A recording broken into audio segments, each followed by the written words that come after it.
네, 안녕하세요. 히라 리얼월드 데이터 기반 연구 사례 정신질환과 코로나19라는 주제로 발표하게 된 세종대학교 데이터 사이언스 학과의 학과장 이승원 교수입니다. 잘 부탁드립니다.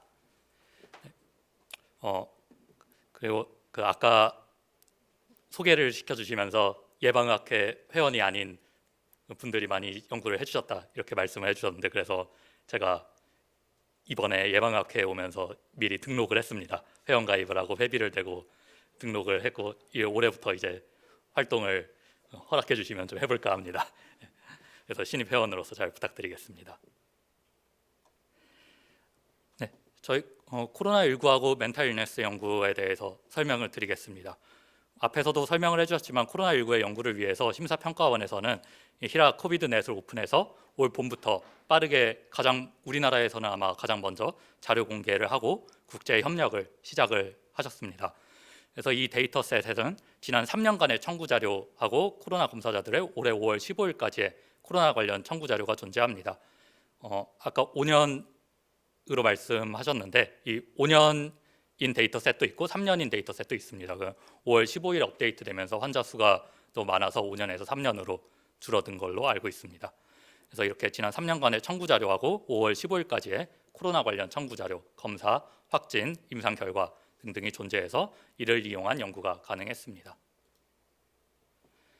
그러면 코로나19하고 멘탈 일네스로 연구를 한다라고 하면은 이 멘탈 일네스가 뭔가라고 정확하게 정의하는 게 중요하겠죠. 말씀 주신 대로 이 데이터셋은 연구를 위해서 우리가 만든 데이터셋이 아니고 실제 리얼월드 데이터이기 때문에 질환을 조작적 정의를 해줘야 됩니다. 저희 같은 경우에는 각 정신질환을 어떻게 조작적 정의를 했느냐, 해당하는 그 정신질환에 해당하는 ICD-10 코드들 중 하나가 1년 이내에 최소 2번 이상 기록된 경우를 해당 정신질환자로 정의를 했습니다. 그리고 각 질환의 특성을 고려해서 ICD 코드 여러 개 혹은 원내 처치 내역, 치료 약물 등을 검토해가지고 훨씬 더 정교하게 조작적 정의를 할 수도 있습니다. 다른 리얼월드 데이터 논문에서는 많이 이렇게 하고요. 이게 물론 추천이 됩니다만은 저희 연구는 시기적으로 굉장히 급박했고, 이런 정신질환 같은 경우에는 경험상 ICD-10 코드와 각 이런 치료 약물들을 고려한 데이터상에 큰 차이가 없습니다.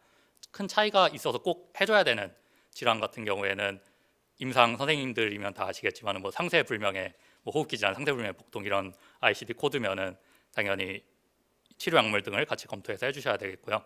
그 외에도 여러 가지 치료 약물이나 원내 처치를 조합해야 되는 질환들이 있고, 저희 정신과 질환은 제가 본 경험상은 큰 차이는 없었습니다. 그래서 그냥 ICD-10 코드만으로 정의를 했고요. 이 데이터셋을 보면 데이터셋에 있는 전체 환자군은 일단 검사를 받은 사람들 21만 명이 들어가 있습니다. 검사를 받은 21만 명으로 구성이 되어 있고, 또 그 중에는 실제 양성으로 확진된 사람이 누구인가 또 기록이 남아 있습니다. 이 데이터셋을 보면은 그러면 이런 전략을 생각할 수 있을 겁니다. 검사를 받은 사람이 21만 명이 들어있고 그 중에 확진된 사람 7천 명이 들어있으니까 검사자들을 코호트로 묶어서 검사자 코호트, 확진자들을 코호트로 묶어서 확진자 코호트, 이런 이중 전략을 사용하면 좋겠다 이런 생각이 드실 겁니다. 그리고 실제로 저도 그렇게 수행을 했고요. 검사자 코호트라고 이름을 붙인 거는 코로나19 검사를 받은 20세 이상의 대한민국 건강보험 가입자 전원을 연구 대상으로 코호트에 엔트리를 시켰고요. 코호트 연구를 하면은 엔트리가 있으면은 당연히 아웃컴이 있어야 되겠죠. 아웃컴으로서는 이 검사를 받았다라고 하는 것 자체가 코로나19 바이러스에 노출이 됐기 때문에 검사를 받지 않았겠느냐 이런 가정을 할 수가 있겠습니다. 그러면 메인 아웃컴으로는 코로나19 검사 시 양성으로 나온다라고 하는 걸 메인 아웃컴으로 잡으면 자연스러울 겁니다. 그리고 확진자는 그중에 7,160명이 있었는데, 이 확진된 사람 같은 경우에는 가장 많은 사람들이 궁금해하는 거는 이거겠죠. 일단 확진이 됐을 때 잘 치료가 되느냐 아니면 악화되느냐. 그래서 주요 종속 변수로서는 자연스럽게 코비드-19의 중증 악화 7,100명에서는 중증으로 악화된 것이 아웃컴으로 가도록 할 수 있을 겁니다. 이 중증 악화도 마찬가지로 조작적 정의를 좀 해야 되는데, 저희는 사망, ICU 입원 혹은 기계 환기가 필요한 것 중에 5어에 해당한 경우로 정의를 했습니다. 그리고 많은 다른 코로나 연구들도 이 정의를 따르고 있습니다. 네, 이렇게 메인 익스포저하고 코호트 엔트리 아웃컴을 정했으면은 이 익스포저하고 코베리에이트에 대해서 좀 더 자세하게 정해야 될 것입니다. 그래서 추가 분석 전략으로 메인 익스포저를 좀 세분화했습니다. 그래서 우리가 정신질환을 주요 독립 변수로 메인 익스포저로 뒀는데 이 정신질환도 중증 정신질환, 비중증 정신질환 이런 식으로 단계를 나눠서 구분할 수가 있겠죠. 그래서 정신병적인 특징을 가진 정신질환은 사이코틱한 정신질환은 중증으로, 이외에는 경증으로 해서 트리플 코딩을 했습니다. 전체 코호트에서 건강한 사람, 경증 질환인 사람, 중증 질환인 사람 이렇게 메인 익스포저를 트리플 코딩을 했고요.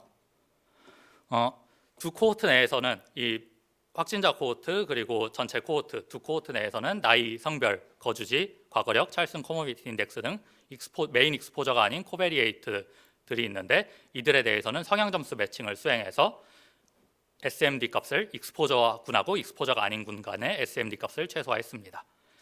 그리고 그 아웃컴이 예를 들어서 중증 악화 중에서도 사망 같은 경우에는 그렇게 흔하진 않겠죠. 그래서 이런 레어 이벤트가 아웃컴이 된 경우에는 퍼스의 로지스틱 리그레션을 이용해서 좀 보정을 했습니다. 자, 그러면 실제 이런 전략을 활용해서 논문이 어떻게 쓰여졌는지를 보겠습니다. 21만 명이 코로나 검사를 받았고 이들 중에 7,000명, 한 3.3%가 양성으로 확진이 됐습니다. 피검자 중에 정신질환이 없는 16만 명이 있었고 정신질환이 있는 사람이 5만 명이 있었는데 이들을 아까 말한 프로펜시티 스코어 기반으로 1대1 매칭을 해서 47,000명씩 양 그룹에 코베리에이트에 큰 차이가 없는 그룹을 남겨서 매칭 후 코호트로 유지를 했습니다. 이렇게 매칭한 47,000명의 두 개의 그룹 중에 정신질환이 없는 그룹에서는 약 3%가 양성 확진이 됐고요. 정신질환이 있는 47,000명에서도 2.9%가 확진이 돼서 정신질환이 있고 없고는 노출 후에 양성으로 확진되는 오즈 레이쇼를 높이는 것 같지는 않았습니다. 저희의 연구 결과로는요. 그리고 코로나 양성 확진자에 해당하는 7,000명을 다시 정신질환의 유무로 메인 익스포저의 유무로 구분을 해봅시다. 그렇게 7,160명을 구분을 하면은 정신질환이 있는 사람은 5,700명, 없는 사람은 1,400명이 됐는데 이 사람들도 마찬가지로 1대1 매칭을 수행해서 1,300명씩 두 개의 코호트로 했습니다. 정신질환이 없는 확진자 1,300명에서는 8% 정도가 중증 악화로 진행을 했고요. 정신질환이 있는 1,300명 중에서는 9.7%가 중증 악화로 진행을 했습니다. 그래서 어드저스티드 오드 레이쇼가 1.27로 통계적인 의미가 있는, 그래서 정신질환이 있는 사람들이 더 오즈 레이쇼가 높다 이런 결과를 얻을 수 있었습니다. 그리고 메인 익스포저를 3개로 나눴을 때 건강한 사람, 비중증 그리고 중증으로 봤을 때 비중증 정신질환군은 정신질환이 없는 군 대비 건강군 대비 유의미한 중증 악화 증가가 없었지만은 중증 정신질환군에는 훨씬 뚜렷한 위험도 증가를 보였습니다. 그래서 중증 정신질환군이 정신질환이 위험하다고 나왔지만 이것을 자세히 보니까 중증 정신질환군이 크게 기여한 것으로 보여집니다. 오드 레이쇼가 한 2.3 정도 나왔고요. 네, 여기까지 리절트까지 제가 앞부분 설명을 드렸고요. 이 논문은 란셋 사이키아트리의 다음 제목으로 게재가 되었고요. 한국 역학회 연례 학술대회에서 일부가 정신질환과 코비드-19 역학 연구라는 제목으로 발표가 되었습니다. 이런 데이터를 제공해 주신 히라 관계자분들께 감사드립니다. 그럼 이상으로 앞부분 발표를 마치겠습니다. 감사합니다.